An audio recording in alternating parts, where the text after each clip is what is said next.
सुखदेव जी पहुंचे, द्वारपालों को प्रणाम किया। राजा जनक ने पहले ही बता दिया था, बोले ऐसा ऐसा होगा, आएंगे वो। और जैसे ही वो बालक आए तो कह देना राजा जनक 5 दिन के लिए राजकाज से बाहर गए हैं, यदि उनसे मिलना है तो 5 दिन बाद आइए। राजा जनक के द्वार पर जाकर सुखदेव मुनि पहुंचे। उस द्वारपाल ने कह दिया, महाराज क्षमा,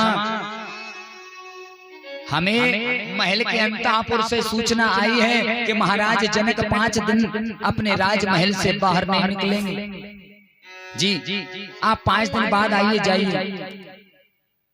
विचार करो, एक वो समय था सुखदेव जी का, एक आज का समय है। लेकिन सुखदेव जी महाराज जिस जगह पर आकर खड़े हुए उस एक स्थान पर ही भैया 5 दिनों तक खड़े रहे। ना सोए, ना बैठे, ना खाया, ना पिया, ना शौच, ना लघुशंका, ना स्नान, कुछ नहीं। एक एक दिन की न्यूज राजा जनक अंदर ले रहे हैं। क्यों? बालक खड़ा है तो चला गया। महाराज क्षमा चाहते हैं, खड़ा है।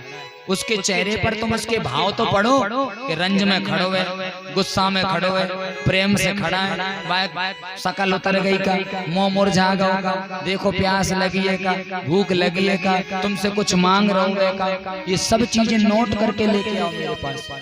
1 दिन, 2 दिन, 3 दिन, 4 दिन, आज 5वां दिन है और 5वें दिन की शाम होने को आई।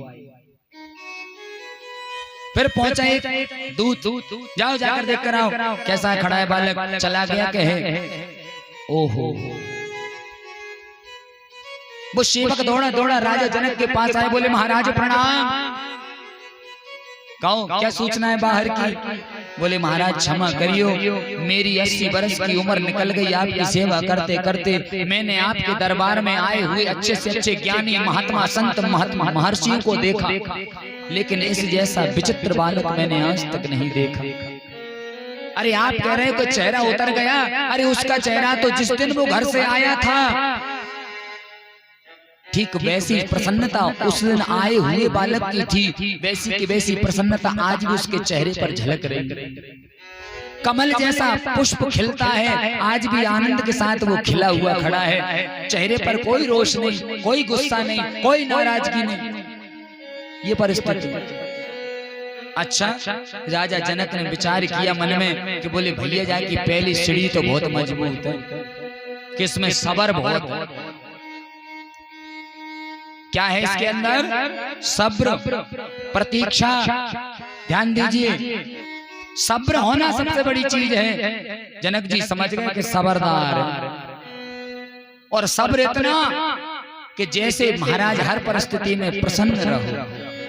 संकट भी है तो ठाकुर जी काट देगा, खुशी भी है तो महाराज खुशी भी ज्यादा दिन नहीं रहती।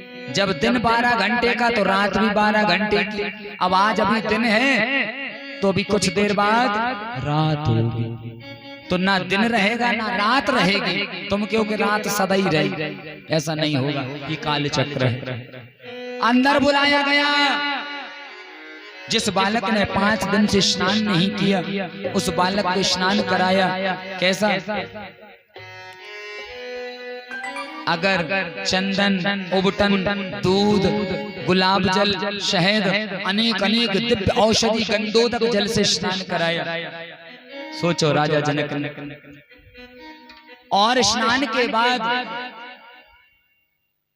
फैन के समान वस्त्र, जी ऐसे फैन जैसे रेशमी मुलायम गुदगुदे वस्त्रों पर उस बालक को सुलाया गया कि सो जाओ पहले तुम। सेवक बोले। अंदर से राजा जनक ने पूछा क्यों बालक क्या कर रहा है? बोले महाराज शयन कक्ष की ओर भेजा है उसे। अरे मूर्खों, उसे तुम सुला रहे हो, पहले कुछ खिला तो दो। 5 दिन से बेचारो भूखो ठट्ठड़ा रहे द्वार है। महाराज जिस रोज सुखदेव जी उस द्वार पर आकर खड़े हुए, राजा जनक की आज्ञा से भंडार गृह में 2 टिक्कड़ बिना नमक के पहले दिन ही बना दिए गए थे। सोचो हमारे घरों की पद्धति कि सुबह की बनी हुई रोटी आप शाम को खाना पसंद नहीं करते, शाम की रोटी सुबह खाने योग्य नहीं बचती। विचार करो, राजा जनक आज 5 दिन पुराने 2 टिक्कड़ वे भी बिना नमक के। ठीक है, परीक्षा चल रही है ये, ध्यान रखना, परीक्षाएं हैं जी। जब मैं सोचूं कि बिन हवाबे धवाबे में भी दे, ये परीक्षाएं केवल उदाहरण है ये कथा का। मैं आप सबको देना चाहता हूं कि समय जीवन में यदि ऐसा आ जाए कि किसी काम की आपको आवश्यकता है, किसी चीज की जरूरत है और प्राप्त होने में मिलने में समय लगे, तो भैया तरफ रहियो मती, थोड़ो सब्र करियो, धीरज धरियो, आपकी इच्छा जरूर पूरी होगी। और सोने के थाल में 56 भोग सोने की कटोरियों में रखे गए, बीच में वो 5 दिन पुराने 2 टिक्कड़ रखे, सुंदर आसन बिछाई, जलपात्र रख दिया और भोजन रख दिया आगे और कहा महाराज पाओ। अच्छा ईमानदारी से बताइयो, 5 दिन से जिस व्यक्ति ने पानी भी ना पिया हो और वह 56 भोग मिल जाए सोने की कटोरे में धरे धरे, क्या करेगा?